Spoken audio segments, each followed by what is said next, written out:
Hello students, welcome to A S tech education. आज की video में डिस्कस करने जा रहे हैं difference between structure and union. Students, this is very important video in which we can find out the main and the important and the basic difference between structure and union. तो ध्यान से इस video को देखिएगा और उन points को ध्यान से याद करने की कोशिश कीजिएगा जो मेन बेसिक डिफरेंस है। एग्जाम के पॉइंट ऑफ व्यू से बहुत बड़ा फर्क आपको नजर आएगा। आसानी से 3 नंबर में एग्जाम में आ जाता है या बेसिक चीजें आपसे पूछ ली जाती हैं कि कोई भी 2 डिफरेंस बताएं, कोई भी 3 डिफरेंस बताएं स्ट्रक्चर और यूनियन के अंदर। बहुत ही माइनर डिफरेंस है स्टूडेंट्स, ध्यानपूर्वक इस वीडियो को देखने की कोशिश कीजिएगा। ठीक है, तो शुरू करते हैं। मैंने एक डायग्राम की शक्ल में लिख दिया हुआ है, एक टेबल बना दी है, एक चार्ट बना दिया है। इस साइड में मैंने स्ट्रक्चर को लिखा है, इस साइड में मैंने यूनियन को लिखा है। स्ट्रक्चर के पॉइंट्स हैं ये 6 पॉइंट्स और 6 पॉइंट्स मैंने यूनियन के लिखे हुए हैं। तो एक एक पॉइंट्स को हम समझने की कोशिश करेंगे। सबसे पहले देखिएगा, हम स्ट्रक्चर की तरफ चलते हैं। स्ट्रक्चर में पहला है, देखिए ध्यान से देखिएगा, हम डिफरेंस की बात कर रहे हैं तो हम डिफरेंस पे फोकस करेंगे कि दोनों में अंतर क्या है, डिफरेंस क्या है। स्ट्रक्चर में देखिएगा, user defined data type different data type into single unit. मतलब क्या हुआ कि स्ट्रक्चर एक यूजर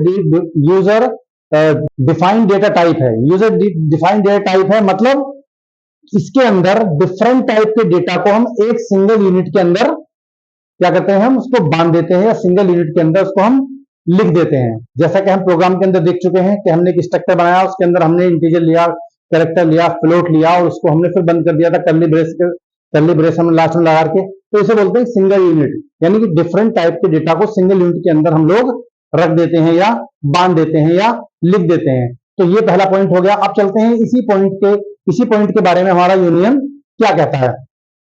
डिफरेंट डेटा टाइप्स, देखिए यहां पर भी डिफरेंट डेटा टाइप्स है, यहां पर भी डिफरेंट डेटा टाइप्स है at the same memory location. लेकिन बस फर्क यह है कि यहां पे डिफरेंट मेमोरी लोकेशन होता है, यहां पर सेम मेमोरी लोकेशन होता है।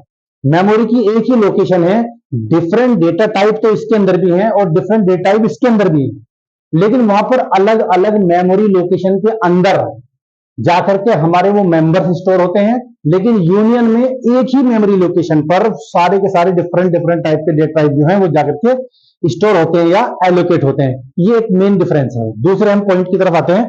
Point number 2, struct keyword is used. देखिए स्ट्रक्चर को बनाने के लिए जिस कीवर्ड का यूज किया जाता है वो होता है स्ट्रक्ट, ठीक है। और यूनियन को बनाने के लिए जिस कीवर्ड का यूज किया जाता है वो होता है हमारा यूनियन कीवर्ड। ये बेसिक डिफरेंस है, इसको याद रखिएगा स्टूडेंट्स। पॉइंट नंबर 3 पे आते हैं। The size is sum of size of all members. मतलब क्या हुआ इसका कहने का मतलब ये हुआ कि हमारा जो स्ट्रक्चर है उस स्ट्रक्चर का मेमोरी के अंदर साइज कितना होगा। मेमोरी के अंदर, क्योंकि स्ट्रक्चर के अंदर देखिएगा डिफरेंट डिफरेंट टाइप के हम डेटा टाइप दे रहे हैं, तो सबका अपना अपना एक स्पेस होता है। इंटीजर का अलग होता है, कैरेक्टर का अलग होता है, फ्लोट का अलग होता है, डबल का अलग होता है, अलग अलग होता है ना सबका। हर एक डेटा टाइप अलग अलग मेमोरी में जाके स्पेस लेता है। अब वो सारे के सारे स्ट्रक्चर के अंदर होते हैं, तो कितना स्पेस स्ट्रक्चर के लिए कंपाइलर एलोकेट करेगा। तो जितने भी उसके मेंबर होंगे उन सारे मेंबर के साइज को टोटल हम करेंगे और टोटल करने के बाद में जो टोटल आएगा उतना स्पेस उस स्ट्रक्चर के लिए मेमोरी के अंदर एलोकेट होगा। ये चीजें मैं इससे पिछली वीडियो में बता चुका हूं, आप प्ले लिस्ट में जाकर के इसको देख सकते हैं। ठीक है, आगे बढ़ते हैं। साइज के मामले में यूनियन के अंदर क्या है, the size is equal to largest number. अब देखिए यूनियन का साइज क्या होगा, क्योंकि यूनियन के अंदर भी डिफरेंट डिफरेंट डेटा टाइप्स हैं, लेकिन यूनियन में थोड़ा डिफरेंट ये है क्योंकि वो सेम मेमोरी लोकेशन को प्रेजेंट करता है। तो उस डिफरेंट डिफरेंट डेटा टाइप्स में जो सबसे बड़ा डेटा टाइप होगा, सबसे बड़ा डेटा टाइप, उसका जो साइज होगा वही यूनियन का भी साइज होगा। इसमें अलग अलग सबका कैलकुलेट कर रहे थे, सबका जोड़ रहे थे, इसके अंदर सबका नहीं जोड़ते। इसमें सबसे हाईएस्ट वाले का जोड़ते हैं। मान लो इंटीजर है, फ्लोट है, कैरेक्टर है, डबल है। मान लो डबल का 8 होता है, आप जानते हैं अच्छी तरह से। तो अगर हमने मान लो डबल उसके अंदर दे दिया है तो 8 ही बाइट उस पूरी की पूरी यूनियन के लिए काफी होगा, या पूरी यूनियन को जो एलोकेट किया जाएगा वो 8 बाइट ही किया जाएगा। ये एक बेसिक डिफरेंस है, इसको भी आप याद रखेंगे students. Number next, each member is allocated unique storage area. बिल्कुल सही बात है। हर एक मेंबर जो स्ट्रक्चर के अंदर एक मेंबर है, उस मेंबर को एक अलग storage area, unique storage area provide किया जाएगा। उसका अपना स्टोरेज एरिया अलग होगा, सीधी सी बात है। इसमें क्या होगा, यूनियन के अंदर memory is shared by individual member. मतलब क्या हुआ, एक ही लोकेशन दी जाएगी, हाईएस्ट लोकेशन जो भी होगी और उसी लोकेशन को, उसी स्पेस को, उसी एरिया को उस यूनियन के बाकी सारे मेंबर भी शेयर करेंगे, उसी का यूज करके वहीं से एग्जीक्यूट होंगे, वहीं पर जाके सेव होंगे। ये इसके अंदर डिफरेंस है। Next point, no data overlap. इसमें डेटा कोई ओवरलैप नहीं होता। मतलब क्या हुआ, क्योंकि सबकी अपनी अपनी लोकेशन है, इंटीजर की लोकेशन है और कैरेक्टर की अलग है, फ्लोट की अलग है, डबल की अलग लोकेशन है, तो ओवरलैपिंग की कोई रिक्वायरमेंट ही नहीं है, ओवरलैप होगा ही नहीं। फुल डेटा ओवरलैप, इसमें फुल डेटा ओवरलैप क्यों होगा? क्योंकि ओवरलैप इसलिए होगा कि पहला वाला जो इंटीजर का जो हमने डेटा दिया है वो हटेगा, उसके बाद में फिर फ्लोट का उसके ऊपर आएगा।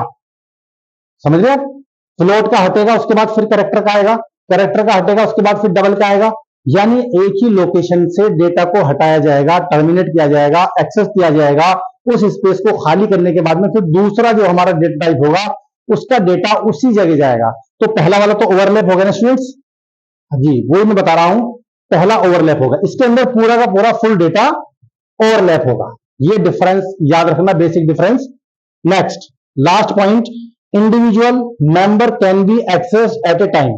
सीधी सी बात है, जब हर एक मेंबर के पास में अपना यूनिक आइडेंटिफिकेशन है, यूनिक डेटा है, यूनिक स्पेस है, तो सबको अलग अलग एक एक करके हम क्या कर सकते हैं, अलग अलग उसको एक्सेस कर सकते हैं। ठीक है, एक दूसरे से कोई भी अटैच नहीं है, सब आपस में इंडिपेंडेंट है, कोई दूसरे को डिपेंड नहीं है, सबके पास में अपनी मेमोरी है। Next, only one member can be access at a time.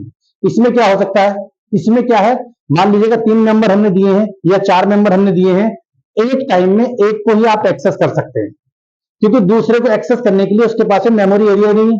उसको एक्सेस तब करेंगे जब आप पहले वाले को एक्सेस कर देंगे, रन कर देंगे, फिर दूसरे को मेमोरी प्रोवाइड की जाएगी, फिर उसको रन कर लेंगे, उसको एक्सेस कर लेंगे, फिर तीसरे वाले को मेमोरी प्रोवाइड की जाएगी, फिर तीसरे को एक्सेस कर लेंगे, फिर चौथे वाले को हम या फोर्थ वन जो होगा उसको मेमोरी एक्सेस करने के लिए उसको फिर मेमोरी प्रोवाइड की जाएगी। तो इसमें क्या है, ओनली वन मेंबर, एक ही मेंबर को एक बार में एक्सेस किया जा सकता है।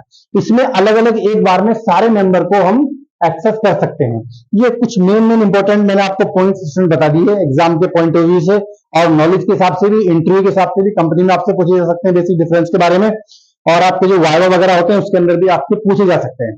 उम्मीद करता हूं कि ये बेसिक पॉइंट्स आपकी समझ में आए होंगे। अगर ये चीजें आपकी समझ में आ गई हैं तो चैनल को प्लीज सब्सक्राइब कर लीजिएगा, वीडियो को शेयर कीजिएगा अपने दोस्तों के साथ और लाइक कीजिएगा और कमेंट कीजिएगा, ताकि मेरा भी हौसला बढ़ता रहे, मेरी हिम्मत भी बढ़ती रहे कि हाँ मैं जो समझा रहा हूं बच्चों को उनकी समझ में आ रहा है। ऐसी मैं आपसे आशा करता हूं कि आप मेरा साथ देंगे, चैनल को आगे बढ़ाने में आप मेरी मदद करेंगे। Thank you very much.